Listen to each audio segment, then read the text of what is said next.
So hello students, welcome back once again to Prakashan classes. Already हम लोगों ने chapter number 1 corporate accounting का issue of shares complete कर लिया था। आज हम लोग स्टार्ट करेंगे एक न्यू चैप्टर का नाम है अंडरराइटिंग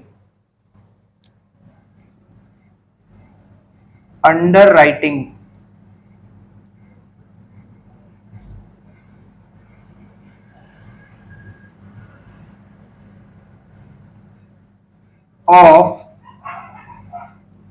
शेयर्स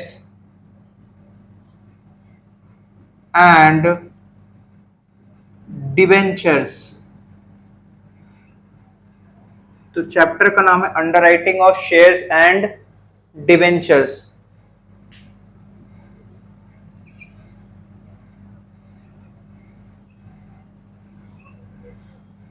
तो ये रहने वाला हमारा चैप्टर का नाम। अब सबसे पहले हम लोग को ये जानना पड़ेगा कि अंडरराइटिंग वर्ड क्या होता है। शेयर्स डिवेंचर्स का तो थोड़ा बहुत आइडिया है ही हम लोग को। अंडरराइटिंग का कॉन्सेप्ट क्या है, तो पहले कॉन्सेप्ट समझते हैं। अभी जो भी एक्सप्लेन करेंगे वो लिखना नहीं है, वो ध्यान से सुनना है पहले। सपोज एक कंपनी है एक्स लिमिटेड, एक पब्लिक लिमिटेड कंपनी है एक्स लिमिटेड। इस कंपनी ने नंबर ऑफ शेयर जो इशू किया, सपोज वो है 5 लाख इक्विटी शेयर्स। इस कंपनी ने पब्लिक को 5 लाख इक्विटी शेयर इशू किया, सपोज जिसका फेस वैल्यू है 10 रुपया ईच। सपोज जिसका फेस वैल्यू है 10 रुपया ईच, बट नंबर ऑफ, इसका मतलब इस कंपनी का इशूड शेयर कैपिटल कितना हो जाएगा, 5 lakh equity shares of ₹10 each, 50 lakhs, ₹50 lakhs। Number of shares subscribed, इस 5 लाख शेयर्स में से पब्लिक ने कितना शेयर सब्सक्राइब किया, 4 lakh equity shares of ₹10 each. तो यहां हम देख सकते हैं कि एक कंपनी है एक्स लिमिटेड, जो कि एक पब्लिक लिमिटेड कंपनी है। इस कंपनी ने पहले पब्लिक को कितना शेयर ऑफर किया, कितना शेयर इशू किया, 5 लाख इक्विटी शेयर जिसका फेस वैल्यू है 10 रुपया।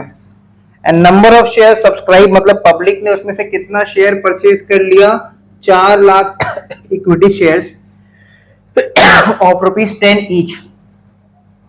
नेक्स्ट लाइन में अगर हम देखें, परसेंटेज ऑफ शेयर्स सब्सक्राइब्ड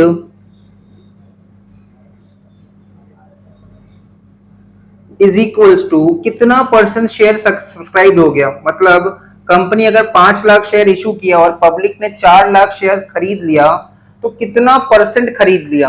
तो इसको कैसे निकालेंगे, 4 lakh equity shares divided by 5 lakh equity shares, और परसेंटेज निकालने के लिए इनटू 100।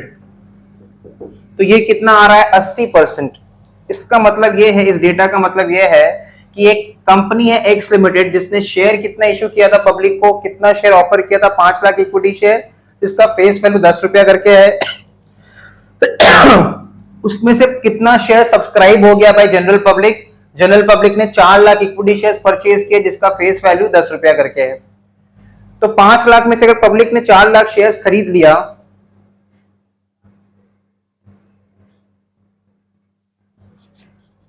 तो 5 लाख इक्विटी शेयर्स में से अगर कंपनी ने 4 लाख, पब्लिक ने 4 लाख शेयर्स खरीद लिया, तो कितना परसेंट सब्सक्राइब हो गया, 80%। मतलब ऐसा सोचो, अगर कंपनी ने पब्लिक को 100 शेयर दिया था, उसमें से 80 शेयर बिक गया। लेकिन ऐसा होने से सोचो एप्लीकेशन मनी कितना शेयर्स पे आया होगा कंपनी के पास, 4 लाख इक्विटी शेयर्स पे, क्योंकि 4 लाख शेयर सब्सक्राइब हुआ। तो कंपनी ऐसा केस में बिजनेस ऑपरेट नहीं कर पाएगा। ठीक है, ऐसा सिचुएशन अगर हो जाएगा तो कंपनी बिजनेस स्टार्ट ही नहीं कर पाएगा। उसको पब्लिक का सारा पैसा रिफंड करना पड़ेगा। जितना भी एप्लीकेशन मनी आया है 4 लाख इक्विटी शेयर्स पे, मान लो 2 रुपया 3 रुपया जो भी एप्लीकेशन मनी रहा होगा, उसको रिफंड करना पड़ेगा। उसका रीजन क्या है, उसका रीजन है मिनिमम सब्सक्रिप्शन। ये सब हम लोग लिख लेंगे कॉपी में, पहले हम लोग इसको वर्बली समझ लेते हैं। कंपनीज एक्ट में एक प्रोविजन है that is called minimum subscription. अब देखो मिनिमम सब्सक्रिप्शन का प्रोविजन क्या बोलता है, जितना शेयर कंपनी ऑफर करेगा पब्लिक को, इशू करेगा पब्लिक को, जितना भी शेयर कंपनी पब्लिक को ऑफर करेगा, इशू करेगा, उसका एटलीस्ट 90%, कम से कम, at least minimum 90% must be subscribe by the general public. जितना शेयर कंपनी पब्लिक को ऑफर करेगा, इशू करेगा, उसका एटलीस्ट कितना परसेंट, 90%, कम से कम 90% must be subscribe by the general public. General public को कम से कम इतना शेयर खरीदना ही पड़ेगा। 5 लाख इक्विटी शेयर्स में से 90%, दैट इज कितना, 4,50,000। और अगर ऐसा नहीं होता है, अगर 90% सब्सक्रिप्शन नहीं आता है, तो कंपनी को एप्लीकेशन का जितना पैसा है वो 15 दिन के अंदर लौटाना पड़ेगा, विद इन 15 डेज पब्लिक का सारा पैसा लौटा देना पड़ेगा। तो पहले लॉ को समझो, कंपनी जितना भी शेयर इशू करेगा, मान लो 5 लाख इक्विटी शेयर इशू किया, तो मिनिमम सब्सक्रिप्शन का क्राइटेरिया क्या बोलता है कि एटलीस्ट कितना percent must be subscribe by the general public. जितना भी कंपनी शेयर इशू करेगा, अगर 1 लाख शेयर इशू कर रहा है तो 90% कितना होगा, 90,000 शेयर बिक जाना चाहिए, सब्सक्राइब हो जाना चाहिए। अगर company 5 lakh equity share issue किया है तो 90% कितना, 4,50,000 must be subscribe by the general public, बिक जाना चाहिए। और अगर ऐसा नहीं होता है तो कंपनी को 15 दिन कहां से, from the date of closure of the issue. जब भी कंपनी कोई शेयर इशू करता है ना, तो उसका एक डेट होता है, इतना तारीख से इतना तारीख तक हम लोग शेयर परचेज कर सकते हैं। So from the date of closure of the issue, 15 दिन के अंदर कंपनी को पब्लिक का सारा पैसा रिटर्न करना पड़ेगा। अब तुम सोचो, अगर ऐसा सिचुएशन रहे तो कोई भी न्यू कंपनी है, मान लो ये एक न्यू कंपनी है, न्यूली अपना बिजनेस स्टार्ट कर रहा है, ठीक है, एक्स लिमिटेड एक न्यू कंपनी है, पब्लिक इसको जानता तक नहीं है, नया नया अभी बिजनेस स्टार्ट कर रहा है, और कंपनी ने फर्स्ट टाइम अपना शेयर इशू किया है, तो क्या कोई पब्लिक 90% सब्सक्राइब करवा देगा? चांसेस बहुत कम है कि ज्यादा है? कम है कि नया कंपनी है, कोई ट्रस्ट नहीं कर रहा है कंपनी के ऊपर, तो कंपनी जितना भी शेयर ऑफर करेगा पब्लिक को, जितना भी शेयर इशू करेगा, ये चांसेस बहुत कम ही है कि उसका 90% सब्सक्रिप्शन अचीव हो जाए। तो इसलिए इस प्रॉब्लम को सॉल्व करने के लिए अंडरराइटर्स का कॉन्सेप्ट आया। अंडरराइटर्स कौन होते हैं? एजेंट होते हैं। अंडरराइटर्स कौन होते हैं? दे आर द एजेंट्स, ठीक है। तो क्वेश्चन फिर से समझते हैं। एक कंपनी है एक्स लिमिटेड, उसने कितना शेयर इशू किया है? 5 लाख इक्विटी शेयर। पब्लिक कितना सब्सक्राइब किया? उसका 4 लाख इक्विटी शेयर। मतलब उसने शेयर इशू किया था 5 लाख और बिक गया 4 लाख, तो नहीं बिका 1 लाख शेयर्स। और ऐसा सिचुएशन में कंपनी बिजनेस स्टार्ट नहीं कर पाएगा, उसको 15 दिन के अंदर पब्लिक का सारा एप्लीकेशन मनी रिटर्न करना पड़ेगा। क्लियर? ये कंडीशन क्यों आ रहा है? Just because of the clause of minimum subscription. Minimum subscription क्या बोलता है? जितना शेयर कंपनी इशू करेगा उसका कितना percent? 90% must be subscribe by the general public. जितना भी शेयर कंपनी इशू करेगा उसका 90% must be subscribe by the general public, ठीक है। तो कंपनी कितना शेयर इशू किया था हमारे एग्जांपल में? 5 लाख इक्विटी शेयर्स। 5 लाख का 90% कितना? 4,50,000 इक्विटी शेयर्स अगर पब्लिक कम से कम खरीद लेता तो कंपनी बिजनेस स्टार्ट कर सकता था। और अगर ऐसा ना हो, 90% सब्सक्रिप्शन अचीव ना हो, तो 15 दिन के अंदर कंपनी को सारा पब्लिक का सारा एप्लीकेशन मनी उनको रिटर्न करना पड़ेगा। तो इस बात को सेफगार्ड करने के लिए अंडरराइटर्स का कॉन्सेप्ट आया। देखो अंडरराइटर्स होते कौन है? Underwriters are basically agents. Underwriters जो होते हैं ना, ये एजेंट्स होते हैं। ये और एजेंट क्या चार्ज करता है? कमीशन चार्ज करता है। तो अंडरराइटर कमीशन चार्ज करेंगे, ठीक है। किस चीज के बदले में? वो लोग कमीशन किस बात का लेंगे कंपनी से? अंडरराइटर्स कंपनी को बोल रहे हैं, मान लो 3 अंडरराइटर है, एक है ए, एक है बी, एक है सी। मान लो इन लोग का बहुत ज्यादा इन्फ्लुएंस है पब्लिक में, ठीक है, पब्लिक इनका बहुत ज्यादा बात मानता है। क्लियर? जैसे मान लो बैंक के ऊपर हम लोग को बहुत ज्यादा ट्रस्ट है। अगर बैंक बोलेगा ना किसी कंपनी का शेयर परचेज करने, तो हम लोग को लगेगा कि सही बोल रहा होगा, क्योंकि बैंक है तो बैंक हमको कभी भी हम लोग को फाइनेंशियल एडवाइस गलत नहीं देगा और हम लोग को लगेगा कि बैंक सही बोल रहा है। वैसे करके बहुत सारे पब्लिक ऐसा होते हैं जो बहुत ज्यादा इन्फ्लुएंस करते हैं लोगों को, अपना प्रभाव डालते हैं लोगों के ऊपर, ठीक है। लोगों का डिसीजन मेकिंग में उनका बहुत ज्यादा इन्फ्लुएंस होता है। तो मान लो 3 लोग हैं, एक है मिस्टर ए, एक है मिस्टर बी, एक है mister C. Company 5 lakh equity share issue किया, ठीक है, और एक बार प्लीज सबको हटा देते हैं। Company 5 lakh equity share issue किया और कंपनी को इस बात का चिंता था कि जितना शेयर कंपनी इशू किया है उसमें सब्सक्रिप्शन 90% अचीव नहीं होगा। इस बात का कंपनी को चिंता था कि जितना शेयर कंपनी इशू किया है उसमें 90% सब्सक्रिप्शन अचीव नहीं होगा। तो कंपनी ने क्या किया, जैसे ही शेयर इशू किया, ये पूरा का पूरा शेयर्स को अंडरराइट करने के लिए दे दिया ए, बी और सी को, ठीक है। 3 अंडरराइटर्स है, 3 इंडिविजुअल्स है, एक है ए, एक है बी और एक है सी। कंपनी शेयर कितने इशू किया, 5 लाख इक्विटी शेयर। इसका कम से कम कितना परसेंट बिक जाना चाहिए, 90%, तभी कंपनी अपना बिजनेस स्टार्ट कर पाएगा, नहीं तो कंपनी को पब्लिक का सारा पैसा रिटर्न करना पड़ेगा। तो इस प्रॉब्लम का सोल्यूशन क्या था, मिस्टर ए जो है बहुत ज्यादा ही इन्फ्लुएंस करता है लोगों को, मतलब लोग इसका बात बहुत मानते हैं, ये बहुत बड़ा फाइनेंशियल एडवाइजर है। जैसे बैंक एक फाइनेंशियल एडवाइजर होता है, बैंक फाइनेंशियल एडवाइस देता है लोगों को टाइम टू टाइम, वैसे मिस्टर बी भी है, मिस्टर सी भी है। इन्होंने बोला कि हम लोग ये शेयर्स जो कंपनी इशू किया है वो पब्लिक में सेल करवा देंगे, ठीक है, ये हमारा रिस्पॉन्सिबिलिटी है, हम लोग ये शेयर्स सेल करवा देंगे। और इन्होंने 2:2:1 के नाम पे, मान लो दिस एग्जांपल, 2:2:1 के नाम पे ये शेयर्स को आपस में बांट लिया। इसको बोलते हैं ग्रॉस लायबिलिटी। मतलब मिस्टर ए ने कितना लायबिलिटी लिया, कितना शेयर्स बिक्री करवाने का, 5 लाख इक्विटी शेयर्स में से 2/5। 5 lakh equity share company issue किया था हमारे एग्जांपल में, 5 लाख इक्विटी शेयर्स का कितना परसेंट कम से कम बिक जाना चाहिए, 90%। इतना तो बिकना ही चाहिए, ज्यादा बिक गया तो और अच्छा, लेकिन 90% से 4.5 लाख शेयर बिकना ही पड़ेगा, नहीं तो कंपनी अपना बिजनेस स्टार्ट नहीं कर पाएगा और उसको 15 दिन के अंदर पब्लिक का सारा पैसा रिटर्न कर देना पड़ेगा। तो 3 लोगों को कंपनी ने पकड़ा, ये लोग अंडरराइटर्स है, ये लोग ऐसा ही कंपनी ढूंढता है कि कौन सा कंपनी शेयर इशू कर रहा है और हम लोग उसका शेयर अंडरराइट करवाएंगे, मतलब जिम्मेदारी लेंगे। ये लोगों ने जिम्मेदारी लिया है कि ये लोग ये 5 लाख शेयर्स अपना कॉन्टैक्ट्स में बिक्री करवा देगा, सेल करवा देगा, मतलब इनके बोलने पे पब्लिक शेयर्स परचेज करेगा। इनको इतना कॉन्फिडेंस है इस बात पे, और इसी बात के बदले में उनको क्या चाहिए, कमीशन चाहिए।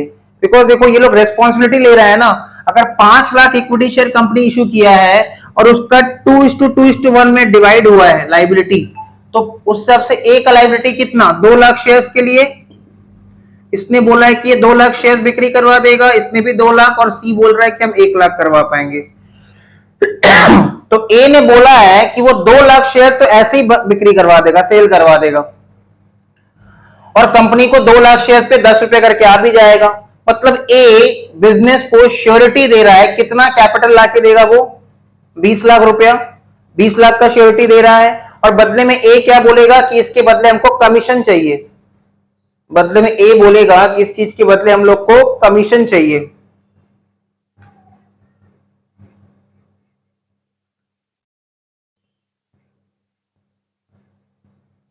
ठीक है, 2 लाख शेयर्स को अंडरराइट करने का इसने रिस्पॉन्सिबिलिटी लिया है। एक एक शेयर का फेस वैल्यू 10 रुपया है, 2 लाख को अगर 10 रुपए से मल्टीप्लाई करेंगे तो ये 20 लाख रुपया का जिम्मेदारी ले रहा है, ये भी 20 लाख का जिम्मेदारी ले रहा है, ये भी 10 लाख का जिम्मेदारी ले रहा है।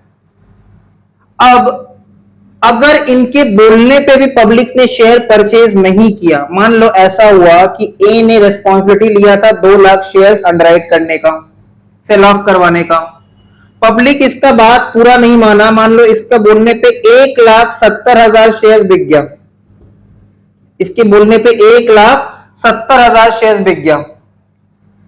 मान लो बी ने रिस्पॉन्सिबिलिटी लिया था, इसके बोलने पे मान लो 1,80,000 शेयर बिका है, ठीक है, और सी ने रिस्पॉन्सिबिलिटी लिया था 1 लाख का, मान लो इसके बोलने पे 90,000 शेयर बिक गया।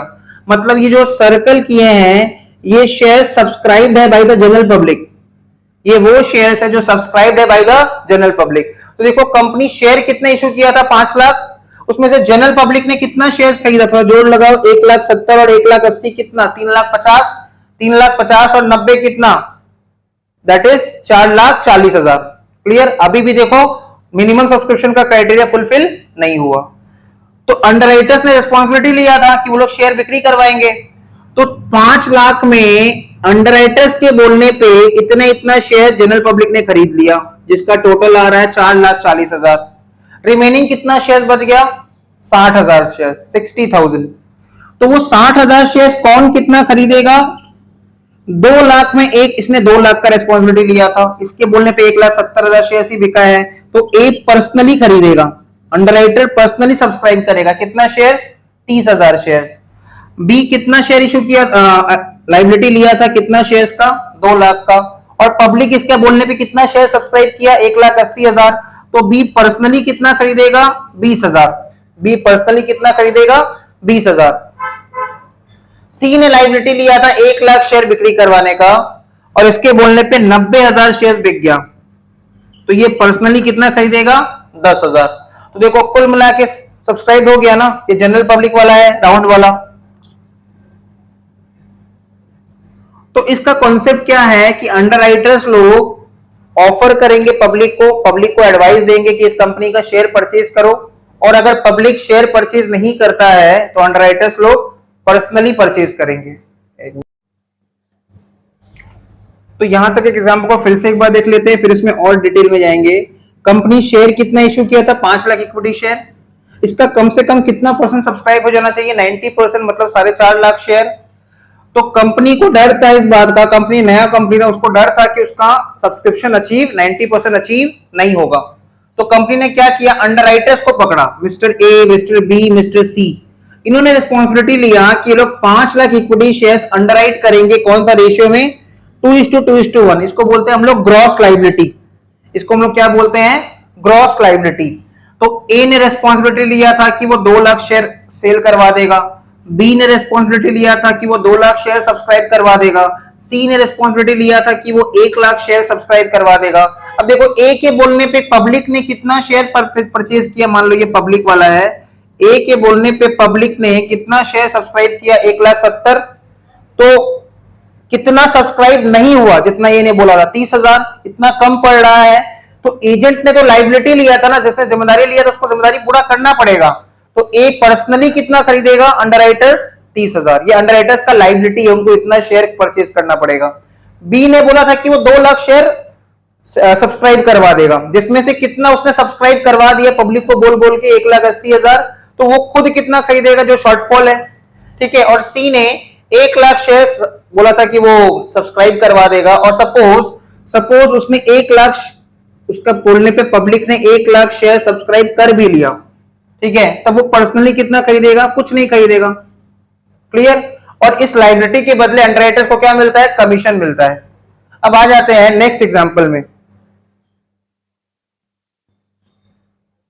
नेक्स्ट एग्जांपल सोचो कि एक्स लिमिटेड एक कंपनी है, इसने वही 5 लाख, या चलो फिगर्स चेंज कर देते हैं, 1 लाख इक्विटी शेयर इशू किया है कंपनी को of ₹10 each. X limited company कितना शेयर इशू किया है? 1 लाख इक्विटी शेयर इशू किया है ऑफ ₹10 ईच। 3 अंडरराइटर्स है, एक है ए, एक है बी और एक है सी। ए, बी और सी। सपोज इन्होंने रिस्पॉन्सिबिलिटी लिया है कि ये लोग ये शेयर अंडरराइट करेंगे। सेम एग्जांपल रख रहे हैं, रेशियो 2:2:1। तो 1 लाख शेयर्स अगर ये लोग अंडरराइट करेंगे 2:2:1 में, तो ए का लायबिलिटी कितना होगा? 1 lakh into 2/5, that is 40,000। B का भी 40,000 और सी का हो जाएगा 20,000, ठीक है। बी का 40,000 और सी का 20,000, ये उनका लायबिलिटी है। अब कैसे पता चलेगा कि किन्होंने, किस पब्लिक ने ए के बोलने पे शेयर परचेज किया, किस पब्लिक ने बी के बोलने पे शेयर परचेज किया, और किस पब्लिक ने सी के बोलने पे शेयर परचेज किया? ऐसा भी तो हो सकता है ना कि कंपनी शेयर पब्लिक को इशू किया था, किसी पब्लिक को इसका नॉलेज था, और वो इनमें से किसी के बोलने पे शेयर परचेज नहीं किया, खुद से आके शेयर परचेज कर लिया। कोई ऐसा पब्लिक था जिसको बहुत मन था कि एक्स लिमिटेड का शेयर परचेज करे, तो वो किसी के बोलने पे शेयर परचेज नहीं किया, ना ए के बोलने पे, ना बी के बोलने पे, ना सी के बोलने पे, वो खुद से आके शेयर परचेज किया। जैसे देखो ट्यूशन सेंटर्स में भी बहुत सारे स्टूडेंट किसी स्टूडेंट के बोलने पे आते हैं, है ना, किसी के रेफरेंस से आते हैं। क्लियर। लेकिन कुछ स्टूडेंट ऐसे भी होते हैं जो डायरेक्ट आ जाते हैं, जो किसी के रेफरेंस से नहीं आते हैं। क्लियर? ऐसे भी तो स्टूडेंट हो सकते हैं ना, तो डायरेक्ट एडमिशन लेने आ जा रहे हैं जो किसी के रेफरेंस से नहीं आ रहे हैं। तो कैसे पता चलेगा कि कौन किसके रेफरेंस से आ रहा है? तो जो फॉर्म हम लोग एप्लीकेशन के समय जमा करते हैं ना, जब हम लोग शेयर अप्लाई करते हैं, तो दो तरह का फॉर्म होता है। एक होता है मार्क्ड फॉर्म, जिसमें मार्क्ड रहेगा मिस्टर ए का नाम या फिर मिस्टर बी का नाम या फिर मिस्टर सी का नाम, और एक होगा अनमार्क्ड फॉर्म। एक होगा मार्क्ड एप्लीकेशन और एक होगा अनमार्क्ड एप्लीकेशन।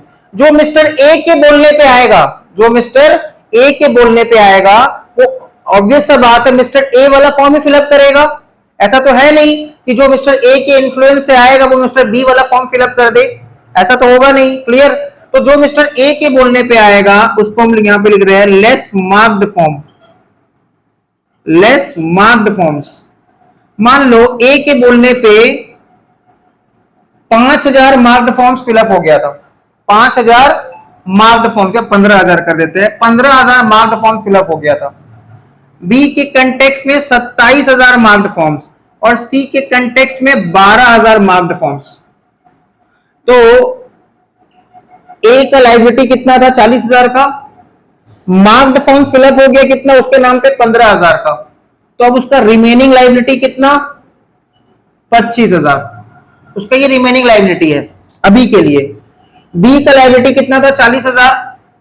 और उसके बोलने पे जो उसके थ्रू आए थे लोग, उन्होंने उसके नाम का फॉर्म फिलअप किया 27000 एप्लीकेशन के लिए। सब शेयर्स है, रुपया पैसा नहीं है, 27000। तो उसका रिमेनिंग लाइबिलिटी कितना? 13000। और 20000 में से 12000 अगर हो गया तो 8000। ठीक है, अब ध्यान से देखो, कंपनी शेयर कितना इशू किया था? 1 लाख। यहां पे एक टोटल का कॉलम भी बना देते हैं। कंपनी शेयर इशू किया था 1 लाख, जिसमें से पब्लिक ने मार्क्ड एप्लीकेशन फिल करके कितना खरीद लिया? 15 और 27 जोड़ लो कितना होता है? 42। 42 और 12 कितना होता है? 54। तो 1 लाख में से 54,000 शेयर्स ऐसा है जो मार्क्ड फॉर्म फिलअप करके सब्सक्राइब हो गया है। तो 1 लाख में अगर 54 सब्सक्राइब हो गया है तो कितना अभी भी सब्सक्राइब नहीं हुआ है? 46 जोड़ के देख लो, 25 और 13 कितना? 38। 38 और 8 कितना? 46। यहां तक बात क्लियर है? कंपनी शेयर कितना इशू किया था? 1 लाख शेयर। अंडरराइटर्स ने रिस्पॉन्सिबिलिटी लिया मान लो 2:1 का रेशियो में, तो इसने 40000 शेयर सब्सक्राइब करने का रिस्पॉन्सिबिलिटी लिया, इसने 40, इसने 20, तो कुल मिला के टोटल 1 लाख। मान लो इसके बोलने पे 15000 शेयर बिक गया, इसके बोलने पे, मतलब ये मार्क्ड फॉर्म्स, इसके बोलने पे 27000, इसके बोलने पे 12000। अब तो इधर देखते हैं, मान लो कंपनी को टोटल एप्लीकेशन आया था, ठीक है, सपोज क्वेश्चन में पब्लिक का टोटल एप्लीकेशन आया था 86,000 शेयर्स का। कंपनी को टोटल एप्लीकेशन 86,000 शेयर्स पे मिला है, ब्रैकेट में लिख दे रहे हैं इंक्लूडिंग मार्क्ड फॉर्म्स। 5 मिनट में सारा बात क्लियर हो जाएगा। कंपनी शेयर कितना इशू किया था? 1 लाख शेयर्स। अंडरराइटर्स ने रिस्पॉन्सिबिलिटी लिया था 40,000, 40,000, 20,000 का। ए के बोलने पे कितना मार्क्ड फॉर्म फिलअप हुआ? 15,000। बी के बोलने पे कितना मार्क्ड फॉर्म फिलअप हुआ? 27,000। सी के बोलने पे 12,000। कुल मिला के कितना मार्क्ड फॉर्म्स? 54,000। लेकिन कंपनी को जो टोटल एप्लीकेशन रिसीव हुआ था, टोटल एप्लीकेशन रिसीव्ड, ये जो ए के बोलने पे जिन्होंने शेयर परचेज किया उन्होंने एप्लीकेशन जमा किया होगा, बी के बोलने पे जिन्होंने शेयर परचेज किया इन्होंने भी एप्लीकेशन का पैसा जमा किया होगा, इन्होंने भी एप्लीकेशन का पैसा जमा किया होगा, ठीक है। लेकिन कंपनी के पास कुल मिला के टोटल एप्लीकेशन कितना शेयर्स पे रिसीव हुआ? 86,000 शेयर्स पे। अगर 86,000 शेयर्स पे टोटल एप्लीकेशन रिसीव हुआ, जिसके अंदर मार्क्ड फॉर्म्स है, टोटल कितना?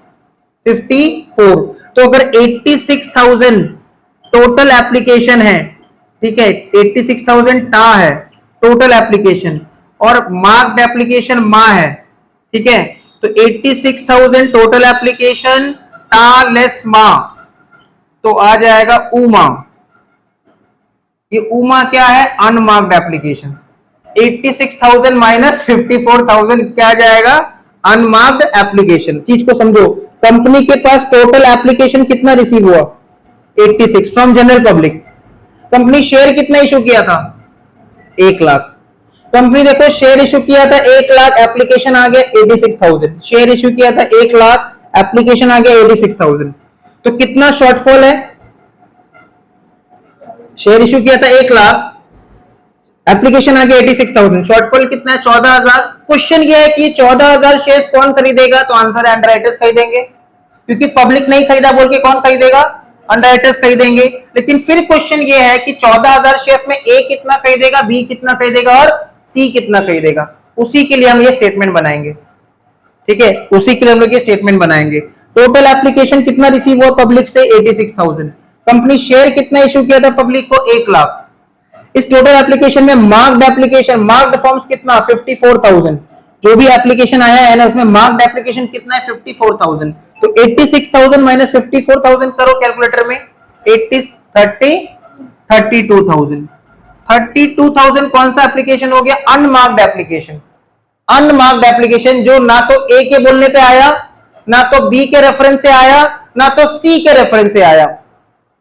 अब क्वेश्चन ये आता है 54,000 मार्क्ड एप्लीकेशन है, इसका इंडिविजुअल क्रेडिट तो ए, बी और सी को मिल गया, लेकिन 32,000 जो अनमार्क्ड एप्लीकेशन है इसका भी क्रेडिट क्या ए, बी और सी को मिलना चाहिए? आंसर है यस, मिलना चाहिए, क्योंकि इन्होंने रेस्पॉन्सिबिलिटी तो पूरा ही लिया था ना।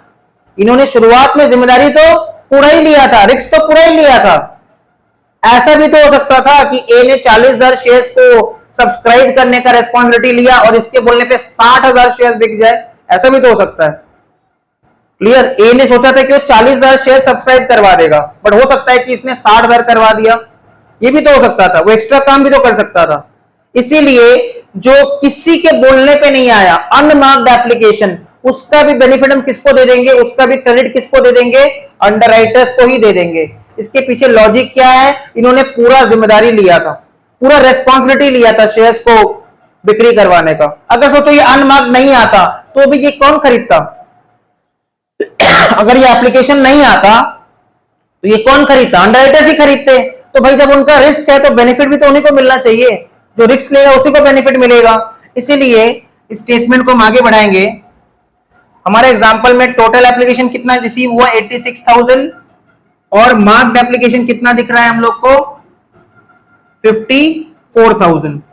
ठीक है, टोटल एप्लीकेशन कितना रिसीव हुआ? 86,000 इंक्लूडिंग मार्क्ड फॉर्म्स, और मार्क्ड एप्लीकेशन कितना दिख रहा है? 54,000। तो मार्क्ड फॉर्म्स हमने लेस कर दिया, अब हम लेस करेंगे अनमार्क्ड फॉर्म्स। अनमार्क्ड फॉर्म्स, और अनमार्क्ड फॉर्म्स को हम लोग क्या करते हैं? ग्रॉस लायबिलिटी का रेशियो में ही बांट देते हैं। अनमार्क्ड फॉर्म्स को हम लोग क्या करते हैं? ग्रॉस लायबिलिटी का रेशियो में ही बांट देते हैं। फिर से हमारे एग्जांपल में कंपनी शेयर कितने इशू किया था? 1 लाख शेयर्स। एप्लीकेशन कितना आया था? टोटल एप्लीकेशन देखो क्या लिखा है? टोटल एप्लीकेशन, टोटल मतलब पब्लिक वाला भी होगा, ठीक है, सबको मिला के 86,000 शेयर्स इंक्लूडिंग मार्क्ड फॉर्म्स। 86,000 में मार्क्ड एप्लीकेशन कितना है? 54,000। तो टोटल एप्लीकेशन में अगर मार्क्ड एप्लीकेशन 54,000, 86,000 में अगर मार्क्ड एप्लीकेशन 54,000, तो अनमार्क्ड एप्लीकेशन कितना? 32,000, बिकॉज टोटल के अंदर दो तरह का एप्लीकेशन होगा, मार्क्ड प्लस अनमार्क्ड। तो टोटल में से अगर मार्क्ड माइनस कर देंगे तो अनमार्क्ड एप्लीकेशन आ जाएगा। अनमार्क्ड एप्लीकेशन को हमेशा याद रखिए कौन सा रेशियो में बांटेंगे? 2:2:1। अनमार्क्ड एप्लीकेशन वो एप्लीकेशन है जो ना अंडरराइटर ए के बोलने पे आया, ना अंडरराइटर बी के बोलने पे आया, ना अंडरराइटर सी के रेफरेंस से आया, वो डायरेक्ट खुद से आया, फिर भी उसका क्रेडिट किसको मिलेगा? अंडरराइटर्स को ही मिलेगा। इसका पीछे लॉजिक क्या है? अंडरराइटर्स ने पूरा का पूरा रेस्पॉन्सिबिलिटी लिया था। अगर वो नहीं आता तो कौन खरीदते? अंडरराइटर्स ही खरीदते। तो पूरा रिस्क किसका है? अंडरराइटर्स का है, तो उनको बेनिफिट भी उन्हीं को मिलना चाहिए। तो 32,000 को 2:1 में बांटो, कितना कितना आ रहा है देखो, 12,800 ए के नाम पे, 12,800 बी के नाम पे, और 6,400 है ना, 6,400 सी के नाम पे। तो देखो ये भी सब्सक्राइब हो गया। अब कितना बच गया? फिर से क्वेश्चन को समझो। कंपनी शेयर कितने इशू किया था? 1 लाख शेयर्स। उसमें से एप्लीकेशन कितना आ गया? 86,000 शेयर्स। तो पहला एक पॉइंट से बात क्लियर था कि अगर कंपनी 1 लाख शेयर इशू किया और अंडरराइटर्स ने भी लायबिलिटी 1 लाख का लिया था, कंपनी 1 लाख शेयर इशू किया, अंडरराइटर्स ने भी लायबिलिटी 1 लाख का लिया था, तो अंडरराइटर्स ने लायबिलिटी लिया था 1 लाख का, बट टोटल एप्लीकेशन कितना आया? कितना शेयर सब्सक्राइब हो गया? 86,000। तो कितना सब्सक्राइब नहीं हुआ? 14,000, 14,000। 1 लाख शेयर कंपनी इशू किया, अंडरराइटर्स ने लाइबिलिटी ले लिया 1 लाख शेयर्स का कि हम लोग अंडरराइट करवाएंगे। अंडरराइटर्स के बोलने के बाद भी कितना share subscribe bye general public? 86,000। तो कितना शेयर नॉट सब्सक्राइब? 14,000। अब क्वेश्चन ये है कि 14,000 शेयर कौन खरीदेगा? क्योंकि पब्लिक ने नहीं खरीदा बोल के जबरदस्ती अंडरराइटर्स लोग खरीदेंगे। जस्ट बिकॉज पब्लिक ने नहीं खरीदा इसलिए जबरदस्ती कौन खरीदेगा? अंडरराइटर्स। लेकिन नेक्स्ट क्वेश्चन ये आता है कि कौन सा अंडरराइटर कितना खरीदेगा 14,000 में? क्या 14,000 को 2:2 में बांटेंगे? नहीं, उसी के लिए स्टेटमेंट बनाएंगे हम लोग। ठीक है, तो देखो स्टेटमेंट हमने क्या बनाया, पहले क्या लिखा? ग्रॉस लाइबिलिटी 40, 40, 20, 1 लाख हो गया। मार्क्ड फॉर्म्स क्यों माइनस कर दिए? बिकॉज इसने इतना प्रॉमिस किया था, इतना प्रॉमिस पूरा कर दिया, तो इसका रिमेनिंग प्रॉमिस कितना भी बाकी है, ऐसा वाला क्वेश्चन है। इसने प्रॉमिस किया था कि इतना शेयर सब्सक्राइब करवाएगा, इतना प्रॉमिस इसने फुलफिल कर दिया, तो इसका ये रिमेनिंग वाला प्रॉमिस है। इसने प्रॉमिस किया था 40 का 27,000 फुलफिल कर दिया, रिमेनिंग 13,000। इसने 20 का प्रॉमिस किया था, 12,000 फुलफिल कर दिया, रिमेनिंग 8,000। अब देखो कुछ फॉर्म्स ऐसे भी थे, कुछ एप्लीकेशन ऐसे भी थे तो ना तो ए के बोलने पे आए थे, ना तो बी के बोलने पे आए थे, ना तो सी के बोलने पे आए थे, तो उन्होंने ए बी और सी वाला फॉर्म फिलअप नहीं किया होगा, उन्होंने एक सेपरेट फॉर्म फिलअप किया होगा जो कि इस पे किसी का नाम मार्क्ड नहीं होगा, और ऐसा फॉर्म को हम लोग बोलते हैं अनमार्क्ड एप्लीकेशन। क्लियर? जब हम लोग शेयर एप्लीकेशन जमा करते हैं ना, अगर जिस अंडरराइटर के थ्रू हम इन्फ्लुएंस होकर जमा कर रहे हैं तो उसी अंडरराइटर का एप्लीकेशन फॉर्म हम उठाते हैं। जैसे मान लो हम लोग मिस्टर ए के रेफरेंस से आए तो मिस्टर ए वाला फॉर्म उठाएंगे, मिस्टर बी के रेफरेंस है तो मिस्टर बी वाला फॉर्म उठाएंगे, तभी तो पता चलेगा ना कि कितने लोग मिस्टर ए के रेफरेंस से आए हैं, काउंटिंग जब होगा कितने लोग मिस्टर बी के रेफरेंस से आए हैं। क्लियर? तो उसमें ना वाटर मार्क रहता है, मार्क ए का मार्किंग रहेगा, बी का मार्किंग रहेगा, सी का मार्किंग रहेगा, कुछ फॉर्म ऐसे भी रहेंगे जिसपे किसी का मार्किंग नहीं रहेगा, और ऐसे फॉर्म को हम लोग क्या बोलेंगे?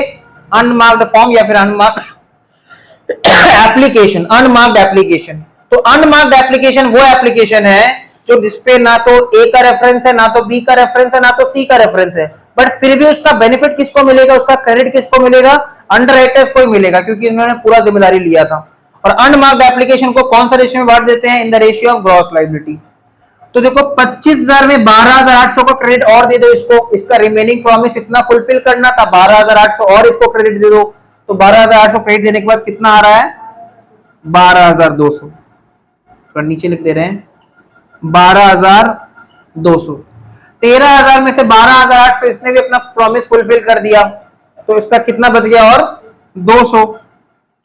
और इसका देखो कितना आ रहा है? 1,600। अब इन तीनों का जोड़ लगा के देखो कितना आ रहा है? 12,200 और 1,600 और 200, 14,000 आ रहा है। तो ये वही 14,000 का आंसर है। फिर से बता रहे हैं, कंपनी शेयर कितना इशू किया था? 1,00,000 शेयर। अंडरराइटर्स ने रेस्पॉन्सिबिलिटी लिया कितना कितना शेयर अंडरराइट करवाने का? 40, 40, 20, 1,00,000 का। तो जब उन्होंने रेस्पॉन्सिबिलिटी ले लिया था 1,00,000 शेयर सब्सक्राइब करवाने का, तब भी कितना उन्होंने फुलफिल किया प्रॉमिस? पब्लिक से कितना करवाया? 86 कुल मिला के। तो 1,00,000 में अगर 86,000 शेयर बिक गया तो कितना शेयर नहीं बिका था? 14,000 शेयर। और वो शेयर्स कौन खरीदेगा? अंडरराइटर्स। कौन कितना खरीदेगा उसी के लिए स्टेटमेंट है। इस एग्जांपल को कॉपी कर लो, इसको पहले लिख लेना, इसको कॉपी कर लो। इसी टाइप ये जो माइनस करके आया यही है हम लोग का लायबिलिटी ऑफ अंडरराइटर्स। इसी को हम लोग बोलेंगे लायबिलिटी ऑफ अंडरराइटर्स।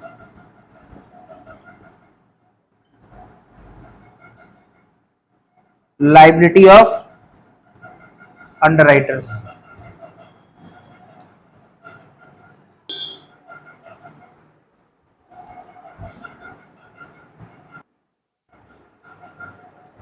सबसे पहले लिखेंगे, सबसे पहले कॉपी में हेडिंग दे दो उस एग्जांपल के बाद, मिनिमम सब्सक्रिप्शन।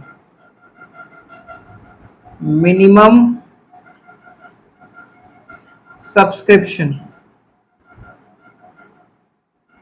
देखो ये मिनिमम सब्सक्रिप्शन क्या होता है?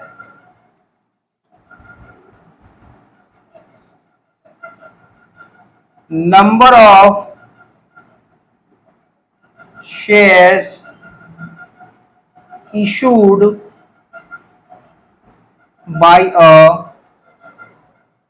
public limited company issued by a public limited company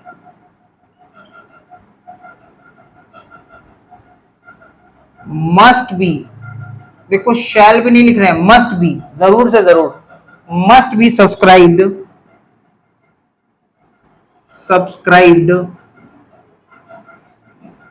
to the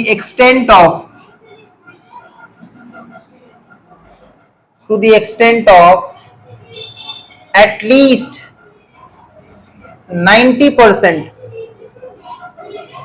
जितना शेयर एक पब्लिक लिमिटेड कंपनी इशू करेगा, it must be subscribe to the extent of at least 90%, और entire application money must be refunded by the company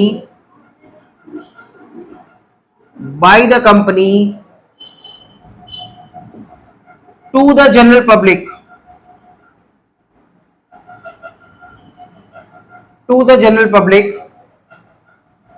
within 15 days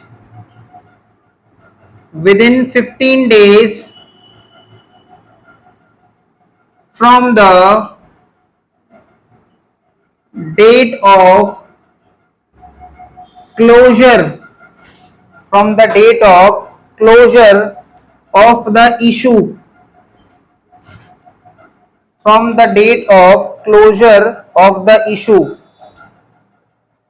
अब देखो इसका मतलब क्या है, मिनिमम सब्सक्रिप्शन क्या बोलता है, जितना शेयर कंपनी एक पब्लिक लिमिटेड कंपनी इशू करेगा, ठीक है, वो सब्सक्राइब हो जाना चाहिए, कहां तक, to the extent of at least कम से कम 90%, 90% तो बिक ही जाना चाहिए।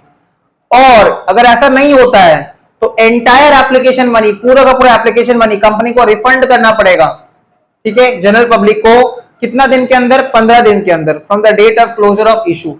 तो इस बात को पहले हमको समझना पड़ेगा कि अंडरराइटिंग का कॉन्सेप्ट आया ही क्यों। कंपनी अगर शेयर इशू करेगा तो पब्लिक खरीद लेगा, तो प्रॉब्लम कहां पे है, प्रॉब्लम है ये 90% को लेके। अगर 90% सब्सक्राइब नहीं होगा तो कंपनी अभी बिजनेस स्टार्ट नहीं कर पाएगा, जो भी एप्लीकेशन का पैसा आया है उसको रिफंड करना पड़ेगा। नेक्स्ट लिखो, मीनिंग ऑफ अंडरराइटर्स।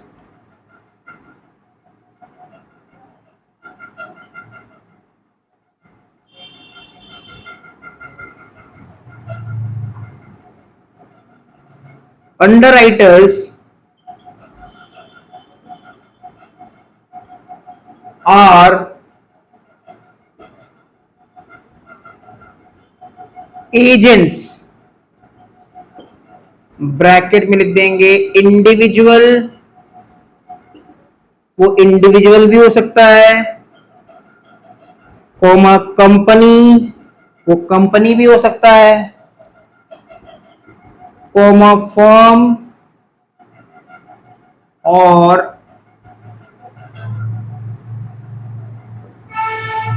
बैंक्स, ये लोग अंडरराइटिंग का काम करते हैं। अंडरराइटर्स कौन होते हैं, एजेंट्स हो सकते हैं, इंडिविजुअल हो सकते हैं, कंपनी हो सकता है, फर्म हो सकता है, बैंक हो सकता है, who undertake the responsibility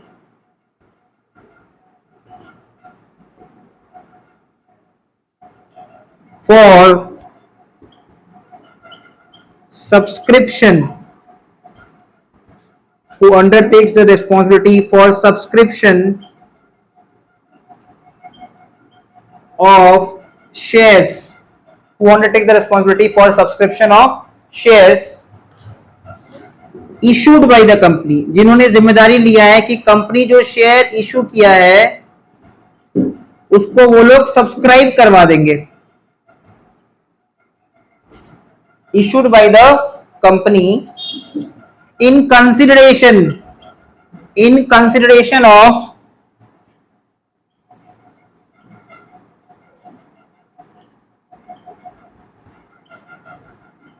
commission payable to them, payable to them. इस लाइन का क्या मतलब है?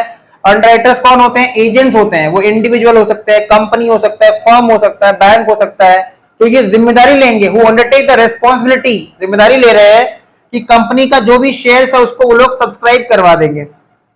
जो कंपनी शेयर इशू किया उसको लोग सब्सक्राइब करवा देंगे और इसके बदले लोग क्या चार्ज करेंगे? कमीशन चार्ज करेंगे। ठीक है, नेक्स्ट लिखेंगे, नेक्स्ट लिखो rate of commission. Next heading दे देंगे rate of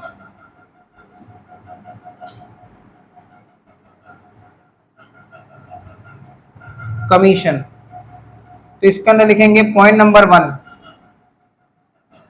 maximum rate of commission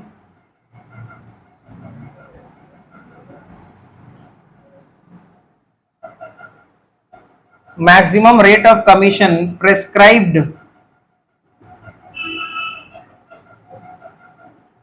under the Companies Act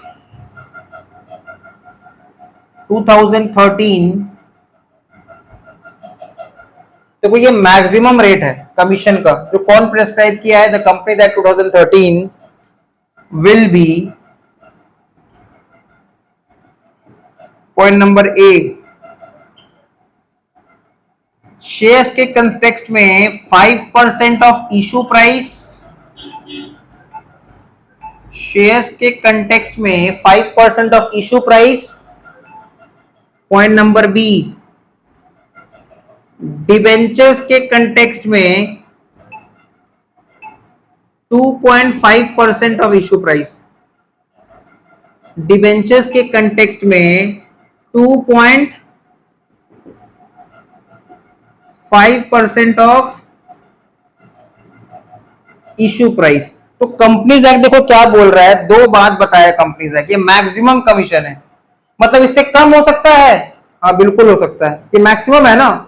act बोल रहा है इससे ज्यादा नहीं होना चाहिए, ये तो नहीं बोल रहा कि इससे कम नहीं होना चाहिए, इतना ही होना चाहिए। इससे कम हो सकता है पर इससे ज्यादा नहीं हो सकता।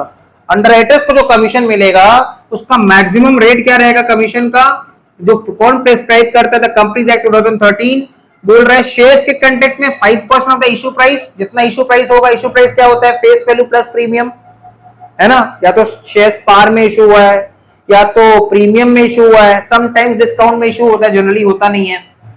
डिवेंचर्स के कंटेक्स्ट में 2.5% ऑफ इशू प्राइस। ये बात कौन बोल रहा है? The companies act. Point number 2 लिखो, as per SEBI guideline. SEBI को ब्लॉक लेटर्स में लिखेंगे। देखो सेबी कौन है? सेबी एक रेगुलेटरी बॉडी है। फुल फॉर्म क्या होता है? Stock exchange board of India. Stock exchange board of India एक रेगुलेटरी बॉडी है। तो देखो बैंकिंग सिस्टम को, बैंकिंग एनवायरनमेंट को कंट्रोल करने के लिए हमारे इंडिया में सेंट्रल बैंक है ना, जो सुप्रीम बॉडी है, जो पूरा बैंकिंग एनवायरनमेंट को कंट्रोल करता है, रेगुलेट करता है, ऑपरेट करता है, डायरेक्ट करता है। वैसे सेबी क्या है? रेगुलेटरी बॉडी है जो सारा कंपनीज के ऊपर वॉच गार्ड रखता है, इन्वेस्टर्स के ऊपर वॉच गार्ड रखता है, उनको उनके लिए लॉ बनाता है, कानून बनाता है। तो as per SEBI guidelines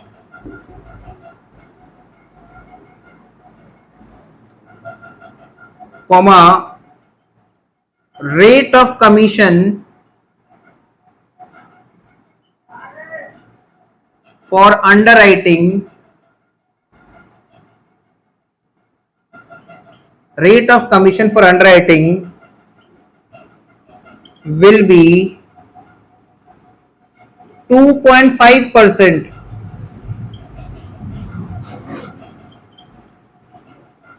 of issue price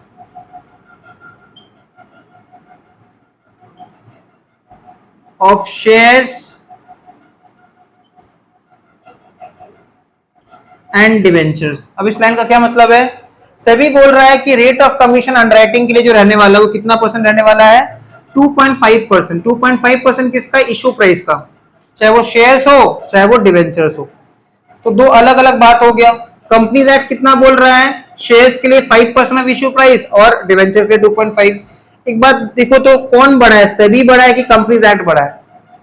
companies act बढ़ा है, लेकिन सेबी क्या कंपनीज एक्ट का बात को काट रहा है, क्या उसका बात को ओवरराइड कर रहा है? नहीं, उसके दायरे में रह के ही बात बोल रहा है।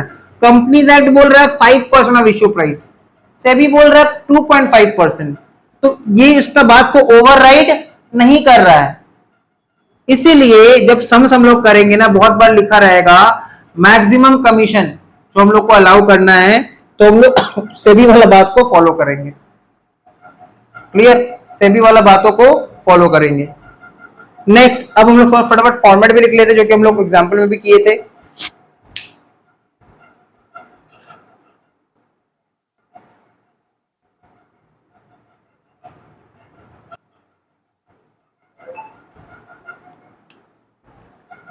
तो हेडिंग देंगे कंप्यूटेशन ऑफ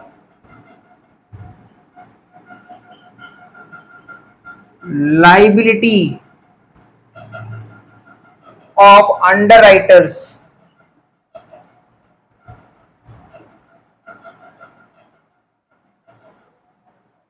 ब्रैकेट में लिख देंगे in shares, computation of liability of underwriters in shares. मान लो 3 अंडरराइटर है, तो फॉर्मेट कुछ ऐसा रहेगा, पर्टिकुलर्स ए बी सी और टोटल। तो सबसे पहले हम लोग क्या लिख देते हैं, ग्रॉस लाइबिलिटी। सबसे पहले हम लोग लिख देते हैं ग्रॉस लाइबिलिटी। ठीक है, ग्रॉस लाइबिलिटी से हम लोग क्या लेस कर देते हैं, सबसे पहले मार्क्ड फॉर्म्स या फिर मार्क्ड एप्लीकेशन। ग्रॉस लाइबिलिटी से क्या लेस कर देते हैं, मार्क्ड फॉर्म या फिर मार्क्ड एप्लीकेशन। तो जैसे ही ग्रॉस लाइबिलिटी से हम लोग मार्क्ड एप्लीकेशन माइनस करते हैं, तो रिमेनिंग लाइबिलिटी आ जाता है अंडरराइटर्स का। इससे हम लोग क्या लेस कर देते हैं, अनमार्क्ड फॉर्म्स।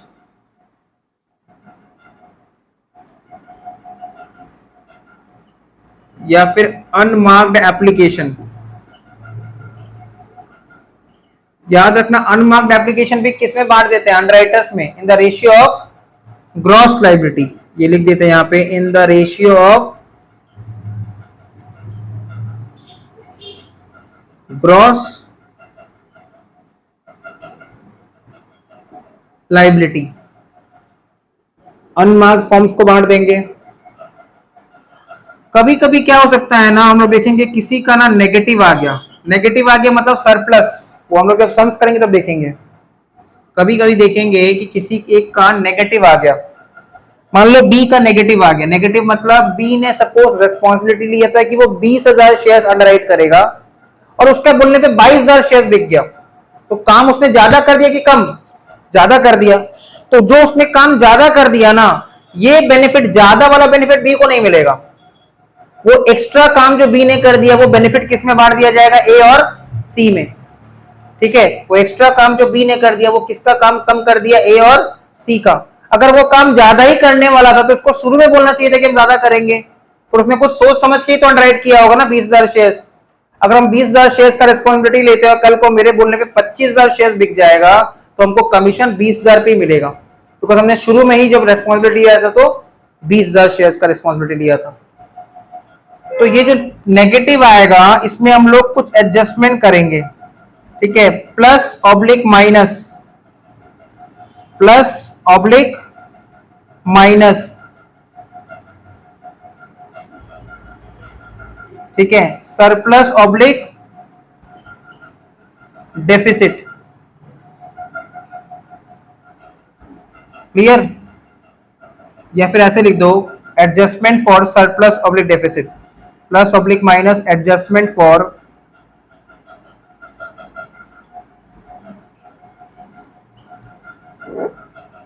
सरप्लस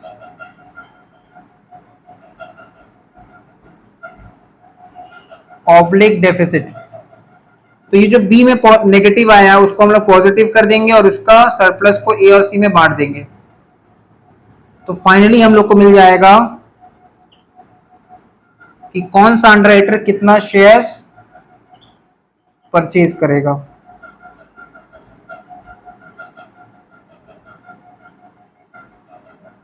ये हो जाएगा लाइबिलिटी ऑफ अंडरराइटर्स।